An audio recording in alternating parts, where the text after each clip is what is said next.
Welcome to our guys! episode number Two! 2! Yan, Uy, grabe ka. well, Episode number 2 ka na. Nag-i-intro na eh, no? Nung una, ayaw umupo dito. Ngayon, nag-i-intro na eh, no? Wala pang pangalan yung Wala pa podcast pangalan. Ay natin. guys, baka Ha? may masuggest kayong Oo. pangalan ng podcast natin. Basta dito Oo. lang kami, magkwentuhan lang tayo. Oo, ano lang, kung gusto nyo makinig lang kayo sa mga stories namin.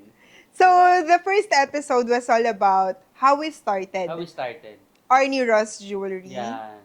How we And started doing business. the struggles na pinagdaanan natin, yung mga challenges na nalampasan natin, and how God really moved, and how God really brought us Here. diba? From the struggles into the other side of the story, di ba? Yes. Yun yung pinag-usapan natin. Ngayon, ano bang gusto mong pag-usapan natin? Ngayon, pag-usapan naman natin kung paano naman natin binibuild yung business natin ngayon. Ganda. And how we build our business Mm. through our faith. Yes. And paano tayo magpatakbo ng negosyo. Yung current situation. Yes. Yung ginagawa natin ngayon Ngayon. sa business na binigay sa atin ni Lord, di ba? With the experience na dala-dala natin from our struggles before, di ba? Lessons. From the lessons. From the learnings, yes. Yun. So, simulan mo na po, Miss Arnie. Bilang ikaw ang CEO. So, nakakatawa lang, Daddy, kasi from doing live selling na 2 employees lang, dumating na tayo sa isa lang From two eh. of us. From 2 of us din. Then, nagkaroon ng mga employees from 2, from 5. Nagugulat na lang din ako. Parami na sila ng parami. Oo nga, hindi ko na rin namamalayan na nag-hire tayo na nag-hire, di ba? Kasi we need more people to give the best customer service to our And clients. the business is really, really growing. Thank you, Lord. Ang sarap pagmasdan nung from 2, na dalawa lang tayo, tapos pag nagpapatawag tayo ng meeting, ang dami na nila. Di ba? Parang it's really rewarding Yes. for me. Kasi hindi, this time, hindi lang ito tungkol sa atin. It's also about touching other people's lives, di ba? Also, giving hope sa kanila. Kasi yung mga employees natin, yung mga staff natin, they all have their own struggles, di ba? Meron din silang mga pinagdadaanan sa buhay. But I know, through our story, na-inspire din natin sila. Di ba? Sarap sa feeling. Yes. Yun yung nakakapag-complete sa atin ngayon Oo. as Yes, business actually. owner. Kasi, na-realize ko lang, kapag you're building your business and tingin mo parang kulang sa purpose yung business mo, parang, okay, ano na lang, work, Yes. profit, monthly income. Pag paulit-ulit na lang ng ganon, parang magsasawa ka sa ginagawa mo, parang Nakaka-drain. mapapagod ka, parang nakaka-drain. Pero kapag lagi mong goal na, Lord, anong purpose nitong opportunity na binibigay mo, nitong business na binibigay mo? You will strive harder always para magawa yung best mo dito sa opportunity na to. So, yun yung nagde-drive sa'yo. Yes. At saka, yung comparison ng ginagawa natin before tayo pumasok sa jewelry and itong jewelry business na ginagawa natin is sobrang iba. Kasi ito nararamdaman ko na yung business natin is really purpose-driven. Talaga. At Yes. saka yung purpose, ramdam mo yung pinapagawa ni Lord sa'yo. Na compare dito sa ginagawa natin before. Parang, more on parang career-driven siya eh. Career-driven, dreams-oriented, goal-oriented. Oo. Kumbaga, it's more on focus on ourselves, Totoo. building ourselves, pleasing Yes. other people, making ourselves, parang, basta gusto natin maganda rin tayo sa paningin ng ibang tao. Pero, Masyado tayong nakafocus sa sarili natin. yes, sabi ni Lord, di yan importante. Hindi yan ang importante. Importante, kung nagagawa mo yung pinapagawa ko sa'yo. Yes, which is to serve other people din. Yes. Our employees, our clients, Mm. our families. Nakaka-inspire din na makita sila na padami ng padami na. Yes, yes. Tsaka another thing, faith really taught me to to rely on the things that is unseen. Before kasi, we just rely on our own, diba? Mm. We just rely on our own strength, we just rely on our own capability. But now, faith really taught me na wala tayong ibang sasandalan kundi si Lord. Hindi man Yes. natin siya nakikita, hindi man natin alam kung ano ba yung ginagawa niya, pero siya lang talaga.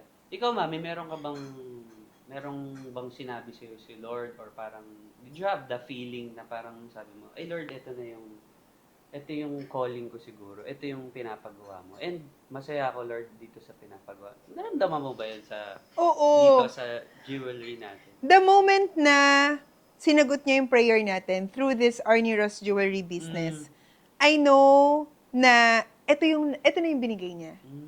Para sa anak niyang ilang gabing umiyak, Aha. ilang buwan na hindi makatulog, para sa anak niyang laging malungkot.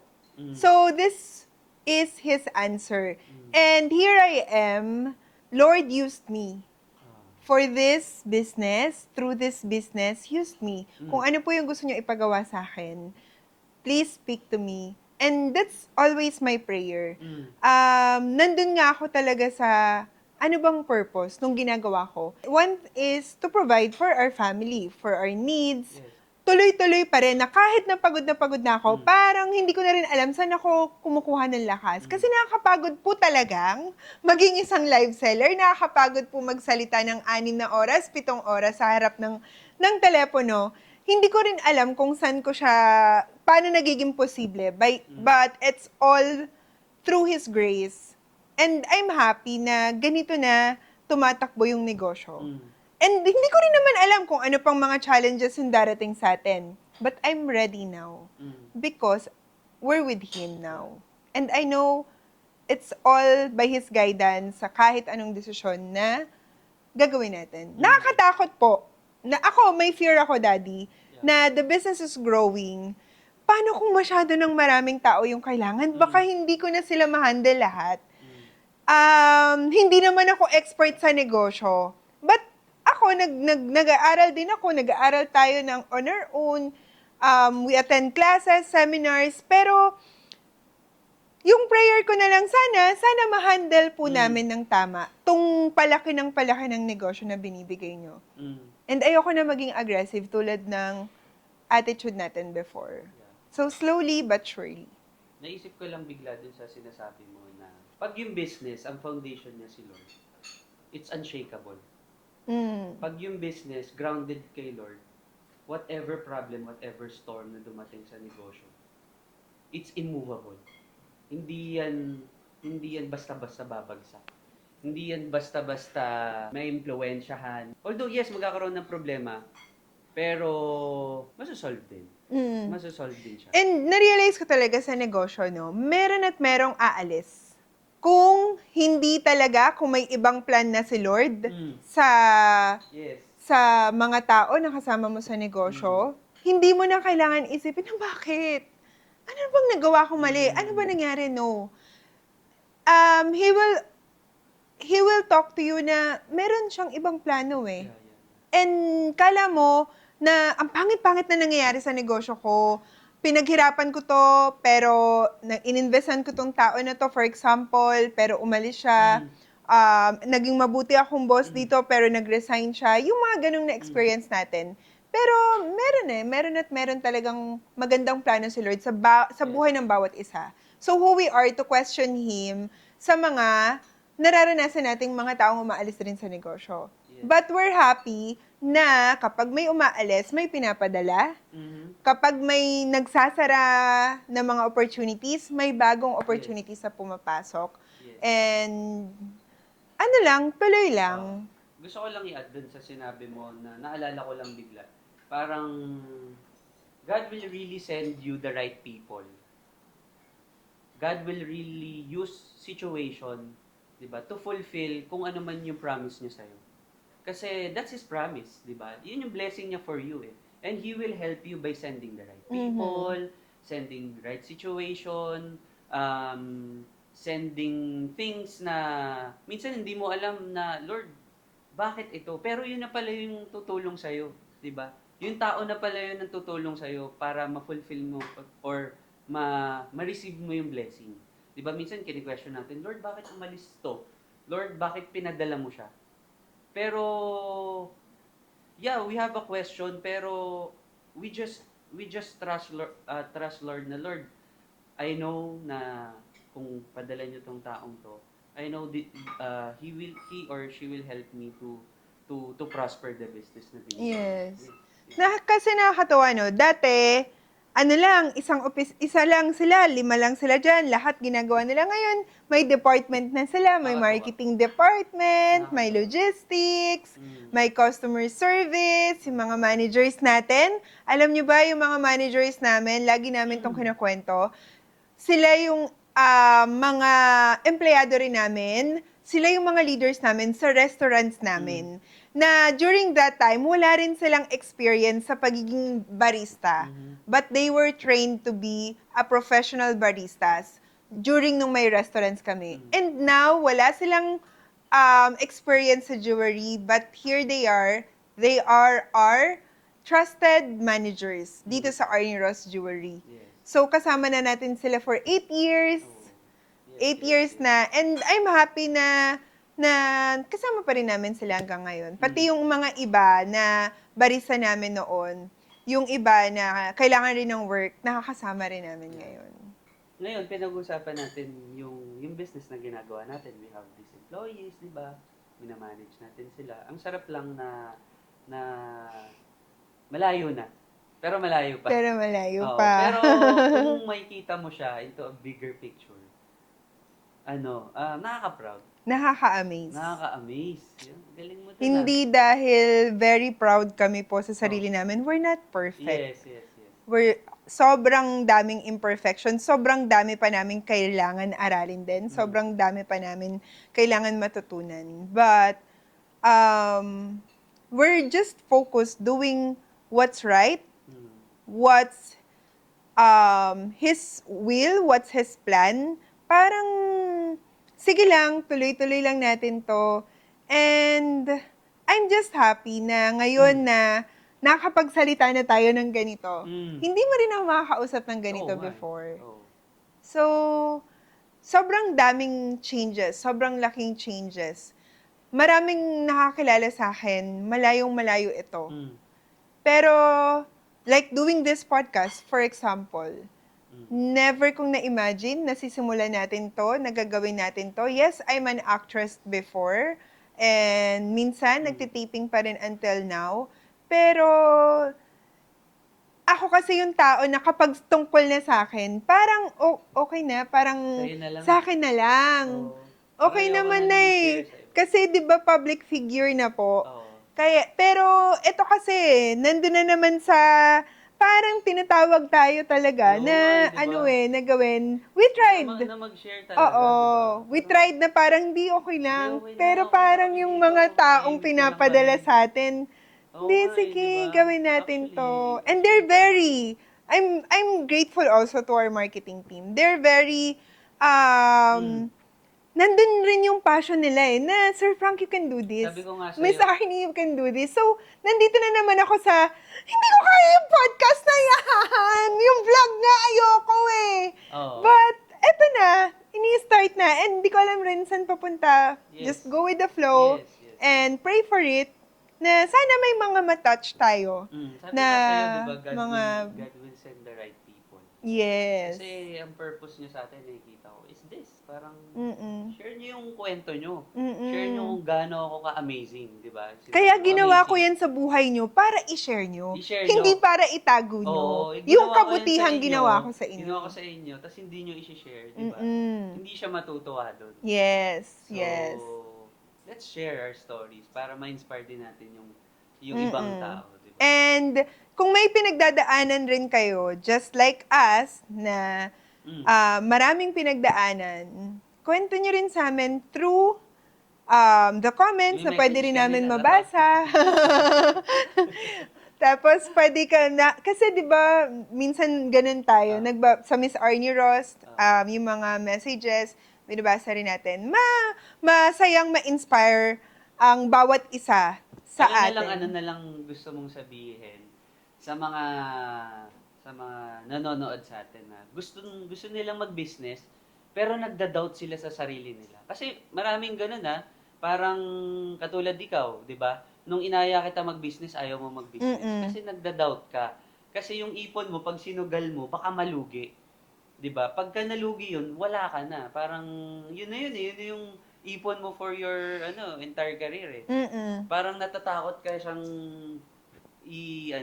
mag-try ng business Mm. kasi baka malugi. Anong ma-advise mo sa kanila? Bilang yon, ikaw yun mismo at Yeah. na-experience mo yun. Oo. Marami kasi talaga sa atin gusto talaga magnegosyo, 'di ba? Kung may opportunity at may opportunity darating sa buhay mo, kahit na nakakatakot, kahit na feeling mo, hindi ko naman ginagawa 'to noon. Pero, para sa'yo talaga 'to. Magugulat ka na lang if you will pray for it and tuloy-tuloy siya, it's really meant to be. Mhm. It's really meant for you. So you just have to try your best. Trust yourself. That's number one. Kasi kapag nawalan ka na rin ng tiwala sa sarili mo, tapos hindi mo pa pinagpe-pray yung mga nangyayari sa buhay mo, nothing will happen. Hindi Mm. tutuloy yung opportunity na yun. Mm. So, it's really our actions then towards yung mga pinapadalang tao ni Lord, instrument ni Lord, mga pangyayari, 'di ba? So, nandun ako sa just trust Him and pray for it, do your best, and si Lord na bahalang mag-reward sa hard work natin. Sometimes, you have to step out of your comfort zone. Yes. Kasi like you, 'di Ako, ba? Like you, talaga. best example. Hindi ka naman talaga 'yan eh. Hindi ka talaga ma-socialize na tao. Kilala kita, 'di ba? Yes, artista ka pero pipiliin mo na lang sa bahay, pipiliin mo na lang manood ng movie, 'di ba? Pero iba yung pinapagawa ni Lord sa'yo. 'Di ba? Ang pinapagawa ni Lord sa'yo is totally different from what you are. Pero nakita ko sa'yo, Mami, na you really step out of your comfort zone. Thank you, Parang Lord. um, dahil din siguro sa mga pinagdaanan natin, parang it requires you to really step out. Pero nakabuti yun. Nakabuti yun. Kasi kung hindi mo yun ginawa, wala tayo ngayon. Walang Arnie Ross Jewelry ngayon, di ba? And then, naisip ko lang, yung binabasa ko last time, to those business owners na talaga nag-grow daw talaga yung business, may plano si Lord, kaya nag-grow. Yeah. So, you have to find that purpose kasi hindi pala talaga para sa atin lahat. Mhm. So, I'm happy din sa mga nakaka-partner natin through this business, sa mga nasusupport natin through this business. And I'm happy na meron tayo mga ka-partner na missionaries. Yun yung purpose eh. Yun yung Complete. complete. Fulfill. Oo. Hindi na kasi tayo yung dati complete ka kasi may pera ka, may pambili ka ng ganito, may pang-travel ka ng ganito. Yung nakakapag-complete na, yung na-fulfill mo, yung gustong Pinapagawa ni Lord ipagawa ni Lord. So, Galing mo through... dun Ikaw ba yan, kasi, Mami? kasi daddy, di ba, parang ang laking bagay na may church community rin tayo kasi. And we partner Which is, na hindi dun sa natin church natin. nakikita na importante siya Totoo. before. Pero ngayon, nakikita natin. With all our outreach programs, sila rin yung kapartner natin. They are guiding us also. Because lahat ng financially, talagang lahat yan pwede talagang mawala. Isang iglap, pwedeng kunin. Pero yung relationship mo kay Lord, yung pagmamahal niya sa'yo, never mawawala yun. So ako, kahit anong mangyari, Lord, I'm ready. Kahit anong mangyari sa Arnie Ross Jewelry, alam ko walang forever. Yeah. But Lord, I pray na sana, syempre, sustain niyo po yung business na to. But alam mo yun, nandito ako ready ako kahit anong mangyari. Basta ito, tuloy-tuloy lang po. Kung may problema, harapin Mami, natin. nakakatuwa ka. Kasi hindi ka ganyan dati. Sasabihin mo siya, Daddy, ano na, Daddy? Daddy, ano nang gagawin natin? Pero ikaw, Yes. look at you. Diba? Amazing si Lord sa changes na ginawa niya sa'yo. Kasi And, Sa mga, dati pagka may problema tayo, mukmuk ka na, iyak ka na. Ngayon, you're very strong. I'm very happy. Kahit maraming problems, you should always be thankful. Uy, alam mo, Nakikita ko talaga yung power ni Lord na talagang binago niya yung mga dapat baguhin. parang ang dami mong gustong ipabago sa akin, ah. Ay, wala. You're perfect in my eyes. You're perfect in my eyes. Kanina, habang nagsasalita, pinagmamasdan kita. Maganda ka na, pero lalo kang gumaganda sa mga sinasabi. Daddy, Ang asawa ganda kita mo. talaga. Second baby na tayo. Joke lang. Hindi, ayun. I would like to share one of my favorite verse. Ecclesiastes 3:11. God will make everything beautiful in His time. Naalala ko, yan yung pinanghawakan ko na verse nung time na na-scam tayo ng millions. Na nawala lahat sa atin. Yung time na hindi na natin alam yung gagawin natin. Yung time na nakatulala na lang tayo. Yung time na kumakain tayo, wala tayong gana. Yung time na hindi natin alam kung makakaahon pa ba tayo sa problema na to. Yung time na very chaotic nung buhay natin. Sabi ni Lord, I will make all things beautiful, Beautiful. in my time. And we waited for that. Patiently. Amazing si Lord. Although, syempre, sabi niya kasi, in my time, in His time, di ba? Not our time, not your time, pero time niya. Well, hindi natin alam kung kailan babalik yan sa dati. Kung kailan kayo makakabayad sa mga utang nyo. Kung kailan ko ibabalik yung mga binenta nyo. Di ba? Hindi nyo alam. Pero si Lord, alam niya yun eh. You just have to trust and you just have to put your faith in Him. Kasi kung hindi, talagang lost ka talaga. Mm-mm. Lost ka talaga. So, yun yung, ang ganda nun. And whenever meron tayong mga problema, meron tayong mga bagay na nandun na naman tayo sa down tayo, yun lang yung pinangahawakan ko pala. Yes. Kasi God's word is really forever. So, it's unchanging. Ikaw, anong favorite verse mo? Ako, pinanghawakan ko naman is my favorite verse, Jeremiah 29:11. For I know the plans for you, declares the Lord. Plans to prosper you always, not to harm you, because He will always have a better plan for you. Buti na memorize mo ah. Kasi favorite ko nga. Oo, So, yun talaga. Sana rin mapanghawakan nyo rin that He will always have a better plan for you. If it's not what you want sa mga nangyayari sa buhay mo ngayon, darating yung time. Just pray for it. Pero hindi pwede yung nagpe-pray ka tapos ginagawa mo yung ayaw niya, ha? Kasi I've been like that. Okay, pray ako, Lord, anuin mo Pero yung hindi business ko, ha? Pero ikaw nasusunod. Pero ako nasusunod. Yun. Hindi siya yung nasusunod. Kumbaga, pray ka, pero hindi mo pa rin sinusurrender lahat kay Lord. Kumbaga, Lord, pray ako, pero ako pa rin masusunod. Ah. So, kasi, alam ko lang, parang bigla lang pumasok sa isip ko na baka may mga nanonood na ganun, Yes. na I pray naman eh, I ask for this, bakit hindi pa? Kasi baka may kulang pa. Baka may kailangan ka pa pong gawin. Just like us, na talaga eh, just surrender. And I'm grateful for all the lessons. I'm grateful for all the paghihirap na napagdaanan namin. Kung alam nyo lang po, kung gaano ako pinalakas ng asawa ko dahil alam niyang hinang-hina na ako Si Lord. during those times. And the Lord is using him to uplift me na, Mami, kaya mo yan. Mami, sige na. Gawin na natin Ako lang to. ito ganun sa kanila. Ganun na naman. Oo. Kumbaga dun sa pagka nasa stage ka, di ba, meron nasa gilid lagi. Yun Ganun lang. lang ako lagi. And I'm happy kasama kita dito ngayon. Kasi lagi mo lang gusto doon. Ang dadal mo na naman. Mami, dami mo na ito. Ako na naman! Ikaw kaya yung maraming Iyak-iyak ka pa kinikwento. kanina. Hindi. And Ayun. that wraps up our second episode. Agad. Oo. Magugulat Sana na lang tayo, may 100 episodes. Talaga? Thank you, Lord.